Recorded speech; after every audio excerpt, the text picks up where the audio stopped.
दोस्तों, आजकल के इस फास्ट जीवन में हम कुछ इस तरह भटक जाते हैं कि हम किसी एक चीज पर फोकस नहीं कर पाते। सोशल मीडिया नोटिफिकेशन से हम आसानी से भटक जाते हैं। हम किसी भी काम को बड़े ही उत्साह के साथ शुरू तो कर देते हैं, लेकिन किसी नई और चमकदार चीज के आकर्षण में उस काम को तुरंत छोड़ देते हैं। गौतम बुद्ध की इस कहानी के जरिए आइए जानते हैं कि हम इस समस्या का हल कैसे निकालें। बहुत समय पहले की बात है। किसी गांव में एक सम्राट था। उस सम्राट के पास सब कुछ था। बेशुमार दौलत थी, अच्छी प्रजा थी जो उसका ख्याल रखती थी, उसके आदेशों का पालन किया करती थी, और वह भी अपनी प्रजा का खूब ध्यान रखा करता था। उन्हें कभी किसी चीज की कोई कमी महसूस नहीं होने देता था। कहने को तो उस सम्राट के पास सब कुछ था, किसी चीज की कोई कमी नहीं थी, लेकिन उसका मन कभी किसी एक काम पर नहीं टिक पाता था। वह जब भी किसी भी चीज को करने का प्रयास करता तो उसका ध्यान कहीं भटक जाता। इस चीज को लेकर वो बहुत चिंतित रहता था। कई बार वो अपने पड़ोसी राज्य के राजाओं से भी मिला था और सभी ने उसे अलग अलग राय दी थी। सभी ने उसे अलग अलग तरीके बताए थे। जो भी तरीके उस सम्राट ने सुने थे, उन तरीकों को अपने जीवन में उतारा, लेकिन उन उपायों से उसे कोई लाभ न मिला, जिस कारण वो हमेशा चिंतित रहता, परेशान रहता। कई बार तो रातों को उसे नींद भी नहीं आती और वह केवल करवटें बदलता रहता। एक दिन सम्राट के कानों तक एक बात पहुंची कि उसके राज्य में एक ऐसा असाधारण व्यक्ति है जिसके शब्द अनमोल हैं, जिसके एक एक शब्द में जीवन का रहस्य छुपा है, जीवन का सत्य छुपा है। और उस व्यक्ति से मिलने के लिए लोग दूर दूर से आते हैं, क्योंकि हर व्यक्ति की समस्या का समाधान वह बड़ी ही सरलता और आसानी से करता है। यह बात सुनकर सम्राट बहुत प्रसन्न हुआ। उसे लगा कि अब उसके सवालों का जवाब उसे मिल जाएगा। इतनी तारीफ सुनकर सम्राट ने यह तय किया कि वह तुरंत ही जाकर उस व्यक्ति से मिलेंगे और उसे यह भी पता चल जाएगा कि जो लोग उनकी इतनी तारीफ कर रहे हैं, क्या वह सच है या नहीं। अगले दिन सुबह सुबह वह सम्राट उस व्यक्ति से मिलने के लिए निकल पड़ा। रास्ता थोड़ा सा लंबा था, जिस कारण सम्राट ने बीच रास्ते में थोड़ा सा आराम किया। वहां पर उपस्थित हर कोई उस व्यक्ति के बारे में जानता था। जब सम्राट ने उनसे उस व्यक्ति के बारे में पूछा तो वे लोग उस असाधारण व्यक्ति की खूब तारीफ कर रहे थे। तभी सम्राट ने सोचा कि लगता है यह व्यक्ति बहुत बुद्धिमान है, बहुत पढ़ा लिखा होगा और प्रभावशाली व्यक्ति होगा, अन्यथा हर कोई उसकी इतनी तारीफ नहीं करता। जरूर ही उस व्यक्ति में ऐसी कोई बात अवश्य है जिसके कारण हर कोई उन्हें जानता है और उनकी तारीफ कर रहा है। उस व्यक्ति की तारीफ सुनकर सम्राट के मन में उस व्यक्ति से मिलने की उत्सुकता और बढ़ गई। अब वह सम्राट जल्द से जल्द उस व्यक्ति से मिलना चाहता था, जिस कारण वह आगे का सफर तय करना शुरू कर देता है। जैसे तैसे वह सम्राट उस व्यक्ति के आश्रम पहुंचा, पर आश्रम में उसे कोई नजर नहीं आया। आश्रम के पीछे एक छोटा सा बगीचा था। जब सम्राट वहां पहुंचा तो उसने देखा कि एक माली बगीचे में काम कर रहा था। उसका पूरा शरीर मिट्टी से लथपथ था, पैरों में कोई चप्पल नहीं थी। इसको देखकर सम्राट ने माली से कहा, सुनिए महोदय, इस आश्रम के मालिक कहां हैं? मैं उनसे मिलने आया हूं। इस पर वह माली जवाब देते हुए कहता है, श्रीमान, आप अंदर बैठिए, मैं उन्हें बुलाता हूं, वह जल्द ही आपसे मिलेंगे। माली की यह बात सुनकर सम्राट अंदर कुटिया में जाकर बैठ गया और उस असाधारण व्यक्ति के आने का इंतजार करने लगा। कुछ देर प्रतीक्षा करने के बाद जब असाधारण व्यक्ति उस सम्राट के सामने पहुंचा, उसने देखा कि यह तो वही व्यक्ति है जो बगीचे में काम कर रहा था। सम्राट ने उन्हें नमस्कार किया और बड़ी हैरानी से कहा, अरे, आप तो वही माली हैं जो बाहर बगीचे में काम कर रहे थे। लेकिन अब की बार तो माली एक बौद्ध भिक्षु के रूप में खड़ा था। तभी बौद्ध भिक्षु उस सम्राट से कहते हैं, सम्राट, मेरा मजाक माफ कीजिए। मैं बगीचे में छोटा सा काम कर रहा था। मैं ही यहां का माली हूं और मैं ही वह असाधारण व्यक्ति हूं जिससे आप यहां इतनी दूर मिलने आए हैं। कृपया करके अपने आने का कारण बताएं। इस पर सम्राट उन बौद्ध भिक्षुओं से कहता है, हे महाराज, मैंने सुना है कि आप जैसा व्यक्ति इस पूरे राज्य में नहीं है। मैंने आपकी तारीफें सुनी है। मैंने आपके बारे में कई सारी अच्छी बातें सुनी हैं। मैंने यह भी सुना है कि आपके पास जो भी अपनी समस्या लेकर आता है, उसकी समस्या का समाधान आप अवश्य करते हैं। इसी कारणवश मैं आज आपसे यहां पर मिलने आया हूं और मैं आपसे उपदेश सुनना चाहता हूं, लेकिन मेरे मन में एक शंका है। इस पर बौद्ध भिक्षु सम्राट से कहते हैं, कैसी शंका? इस पर सम्राट कहता है, मैंने बड़े बड़े विद्वानों को देखा है, बड़े बड़े ज्ञानियों को देखा है। वे जब भी चलते हैं तो उनके पास तरह तरह की ज्ञान की किताबें होती हैं। उनके पास ऐसा कोई न कोई संकेत जरूर नजर आता है जिससे यह पता चल सकता है कि वे लोग ज्ञानी हैं। लेकिन आपके पास तो न कोई ज्ञान की किताबें हैं और न ही कोई ऐसी कला के संकेत आप में नजर आ रहे हैं, लेकिन उसके बावजूद आप बहुत शांत नजर आ रहे हैं। क्या आप मुझे इसका रहस्य बता सकते हैं? इस पर बौद्ध भिक्षु मुस्कुराने लगे और सम्राट से कहते हैं, मेरा ज्ञान तो इस संस्कार में प्रकृति के रूप में हर जगह है। मैं अपना ज्ञान जीवन की सरल और साधारण वस्तुओं से ही लेता हूं। पर महाराज, आप यहां किस समस्या को लेकर परेशान हैं? कृपया आप मुझे आपके यहां आने का कारण समझाएं। इस पर सम्राट कहते हैं, हे गुरुवर, मेरे यहां आने का कारण यह है कि मैं किसी भी काम को लेकर लंबे समय तक उसी कार्य पर अपना ध्यान नहीं लगा पाता। मैं कुछ ही देर में उस कार्य से भटक जाता हूं। कृपया कर मुझे अपने इस समस्या का समाधान बताएं। मैं इस बात से काफी चिंतित हूं। बौद्ध भिक्षु ने सम्राट की चिंता को समझकर कहा, महाराज, आपकी समस्या मुझे समझ आ गई है। आप जिस कार्य पर ध्यान नहीं लगा पा रहे हैं उसके लिए मैं आपको एक उपाय बता सकता हूं, लेकिन आज आपको थोड़ी देर हो चुकी है। आप मुझे कल सुबह मिलिएगा। कल सुबह का समय ठीक रहेगा। कल सुबह जब आप मुझसे मिलेंगे तो मैं आपके सभी सवालों का जवाब आपको दे दूंगा। यह कहकर बौद्ध भिक्षु वापस अपने बगीचे में लौट गए और वह सम्राट भी वापस अपने महल लौट गया। लेकिन सम्राट को रात भर नींद नहीं आई। वह बस यही सोच में लगा था कि आखिर बौद्ध भिक्षु मुझे क्या बताने वाले हैं।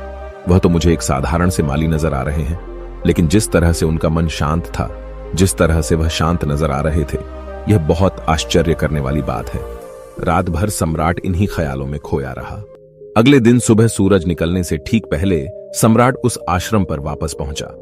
वहां पर बौद्ध भिक्षु पहले से ही उपस्थित थे। जैसे ही सम्राट वहां पहुंचा, उन बौद्ध भिक्षु ने एक पानी का छोटा सा जग उस सम्राट के हाथ में थमाते हुए कहते हैं, इसे लीजिए और पौधों पर धीरे धीरे पानी डालिए। और ऐसा करते करते यह आपके सामने पूरे 15 पौधे हैं। इन सभी पर आपको इसी प्रकार पानी डालते चले जाना है। लेकिन जब आप इस क्रिया को कर रहे होंगे तो उस वक्त मेरी एक बात का अवश्य ध्यान रखिएगा कि आपको इस दौरान कुछ और नहीं करना है, ना कुछ सोचना है और ना ही कहीं आपका ध्यान भटकना चाहिए। आप जब इन पौधों को पानी दे रहे होंगे तो आपका पूरा ध्यान केवल इन पौधों पर ही होना चाहिए। यदि इस बीच आपके मन में कोई विचार आए तो वहीं पर रुक जाइएगा और फिर दोबारा से पहले पौधे से पानी डालना शुरू कीजिएगा। और जब आप मेरी बात मानकर ठीक इसी प्रकार इन सभी 15 पौधों को पानी दे देंगे, तब आप मेरे पास आइएगा और मैं आपके सभी सवालों का जवाब आपको दे दूंगा। उस सम्राट ने आज तक ऐसा कोई काम नहीं किया था और सम्राट को यह काम बहुत छोटा सा लग रहा था। सम्राट पहली बार ऐसा कोई काम करने जा रहा था। उस पानी के जग से पहले पौधे पर बड़ी ध्यानपूर्वक पानी दिया और फिर दूसरे पौधे की ओर आगे बढ़ा। दूसरे पौधे पर भी उसने बड़े ध्यानपूर्वक पानी दिया। फिर उसने तीसरे पौधे पर पानी देना शुरू किया ही था कि उसके मन में तरह तरह के विचार उत्पन्न होने लगे। उसे अपने महल का बगीचा याद आने लगा, जहां पर तरह तरह के फूल थे, तरह तरह के पौधे लगे हुए थे। तभी अचानक उस सम्राट को उन बौद्ध भिक्षुओं की बात याद आ गई। यदि मन में कोई भी विचार उत्पन्न हो तो उसे फिर से पहले पौधे से पानी देना शुरू करना होगा। तुरंत ही पहले पौधे के पास वापस पहुंचा और उसने फिर से पहले पौधे को पानी दिया। दूसरे पौधे को उसने फिर से ध्यानपूर्वक पानी दिया। जैसे ही वह तीसरे पौधे पर पहुंचा, उसके मन में फिर से कई तरह के विचार उत्पन्न होने लगे। अब की बार यह सोच रहा था, पता नहीं मेरे बिना मेरे साम्राज्य में क्या हो रहा होगा। और अब की बार सम्राट को बहुत क्रोध आने लगा।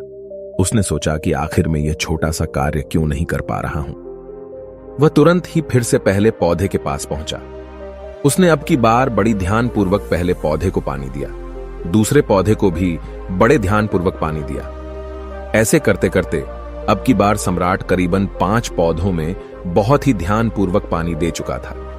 लेकिन अब की बार जैसे ही उसने छठे पौधे पर पानी देना शुरू किया, उस पानी को देखकर सम्राट के मन में नदी के विचार उत्पन्न होने लगे और सम्राट अब बहुत परेशान हो चुका था। जितनी बार वह पौधों को पानी देने का प्रयास करता, हर बार वह असफल हो जाता। उसका मन उतना ही ज्यादा व्याकुल होता जाता और वह खुद पर क्रोधित हो जाता। सम्राट यह बात बहुत अच्छी तरह से जानता था कि वह भिक्षु उसकी परीक्षा ले रहे हैं। वह बहुत बुद्धिमान था, इस कारण उसने उन बौद्ध भिक्षुओं के सभी नियमों का पालन करना जरूरी समझा। सम्राट जितनी बार भी कोशिश करता, हर बार वह असफल हो जाता। उसका मन उतना ही ज्यादा व्याकुल होता जाता, हमेशा खुद को किसी न किसी विचार में उलझा हुआ पाता। ऐसे ही करते करते सुबह से शाम का वक्त हो चुका था, लेकिन अब तक वह सम्राट पूरे 15 पौधों में पानी नहीं दे पाया था। जब बौद्ध भिक्षु लौटकर शाम को वापस आश्रम लौटे तो उन्होंने देखा कि वह सम्राट थक हार कर बैठा हुआ है और तरह तरह की बातों में उलझा हुआ है। तभी बौद्ध भिक्षु सम्राट के पास पहुंचे और कहने लगे, हे सम्राट, मैं तुम्हारी ईमानदारी से बहुत खुश हूं।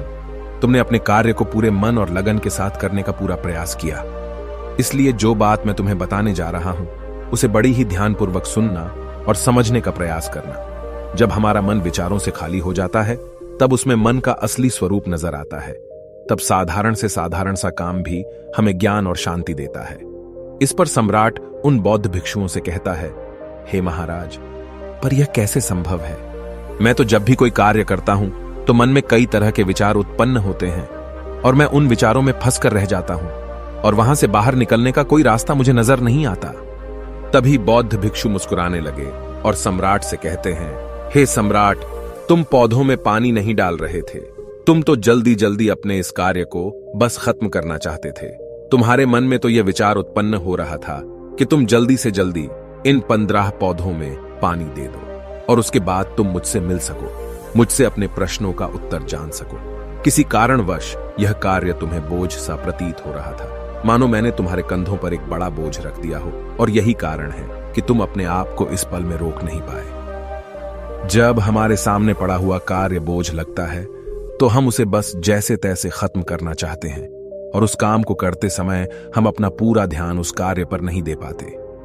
किंतु अगर तुम इस पल की महत्व को समझ पाते, इसके महत्व को महत्व दे पाते और केवल पौधों और पानी पर ध्यान देते तो तुम्हें कोई भी विचार परेशान नहीं कर पाते। इस पर सम्राट कहता है, हे महाराज, मुझे आपकी यह बात समझ में आ रही है कि मैं जल्दी जल्दी इस कार्य को खत्म करके आपसे मिलना चाहता था, जिस कारण मेरा मन इस कार्य में पूरी तरह से नहीं लग सका। लेकिन यह एक पल है जो हम जी रहे हैं, उस पल में रहना बहुत कठिन है। क्या मुझे इसके लिए कोई तपस्या या तप करना पड़ेगा? इस पर बौद्ध भिक्षु एक बार फिर मुस्कुराने लगे और सम्राट से कहते हैं, जिस शांत मन की तलाश तुम कर रहे हो वह शांत मन तो पहले से ही मौजूद है, वह तो पहले से ही तुम्हारे भीतर है। इसके लिए तुम्हें कहीं भी जाने की कोई आवश्यकता नहीं है और न ही तुम्हें कहीं शांत जगह जाने की आवश्यकता है। इसके लिए कुछ जरूरी है तो वह है अपनी सांसों पर ध्यान देना।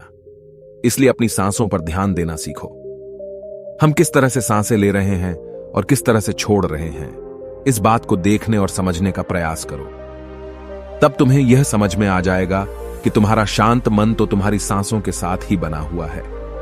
उसके बाद तुम चाहो तो कोई भी कार्य करते वक्त भी अपनी सांसों पर ध्यान दे सकते हो। जब तुम कहीं चल रहे हो, कहीं दौड़ रहे हो, कोई ऐसा कार्य कर रहे हो तो तुम्हें अपनी सांसों पर ध्यान देना चाहिए, या कोई भी ऐसी क्रिया जो तुम्हें वर्तमान से जोड़े रखे। इसका एक और तरीका है, 2-4 मिनट अपने आसपास के प्रकृति पर गौर करो। देखो कि क्या चल रहा है तुम्हारे आसपास। इससे तुम वर्तमान में आ जाओगे।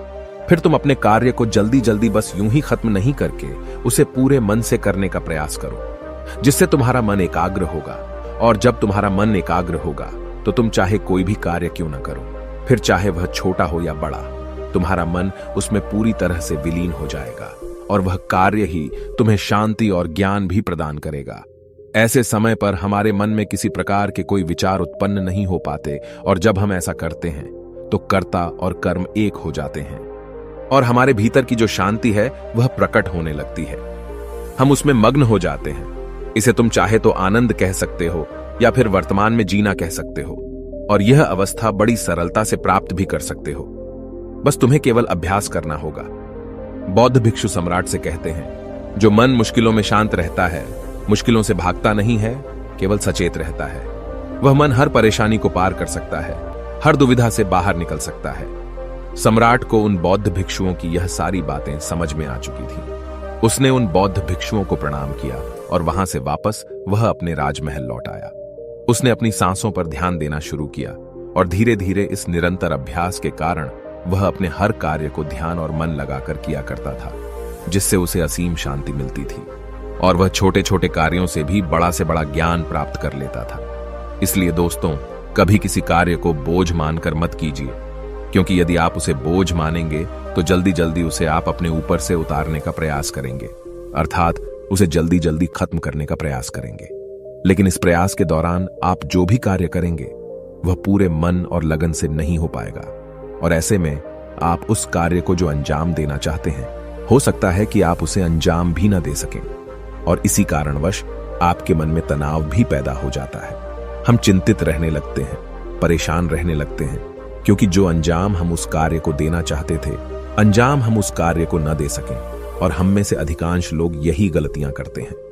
जब उन्हें कोई कार्य सौंपा जाता है तो वह उस कार्य को करने का प्रयास तो करते हैं, लेकिन वह चाहते हैं कि वह कार्य कितनी जल्दी खत्म हो जाए, और वह उस कार्य को करते वक्त अपने आप को वहां नहीं रख पाते, बल्कि उनका मन तो कहीं और ही भटकता रहता है, जिससे हमारा मन हम पर हावी होने लगता है, हमें तरह तरह के विचार दिखाता है, और हम उन विचारों में डूबते चले जाते हैं, हम उन विचारों में फंसते चले जाते हैं, और फिर वहां से हमें निकलने का कोई रास्ता नजर नहीं आता, जिससे हमारे मन में तनाव पैदा होने लगता है। हम बहुत परेशान रहने लगते हैं, हम चाहकर भी किसी कार्य को नहीं कर पाते, और जो कार्य हमें वर्तमान की ओर ले जा सकता था, उस दरवाजे को हम खुद ही बंद कर देते हैं, क्योंकि वह कार्य हमें बोझ लगने लगता है। इसलिए जब भी आप कोई कार्य शुरू करना चाहते हैं तो उससे पहले अपना पूरा ध्यान अपनी सांसों पर केंद्रित करें, और फिर आप चाहें तो अपने काम के दौरान भी अपनी सांसों पर अपना ध्यान लगाए रख सकते हैं, और यही सांस का जो ध्यान है, यह आपके काम के ध्यान में परिवर्तित हो जाएगा, और इस कार्य में जो भी कठिनाइयां उत्पन्न हो रही हैं उसे आप पल भर में सुलझा देंगे, फिर चाहे कैसी भी विपरीत परिस्थितियां आपके सामने क्यों ना आ जाए। आप उस कार्य को पूरे मन और लगन के साथ पूरा करके ही रहेंगे।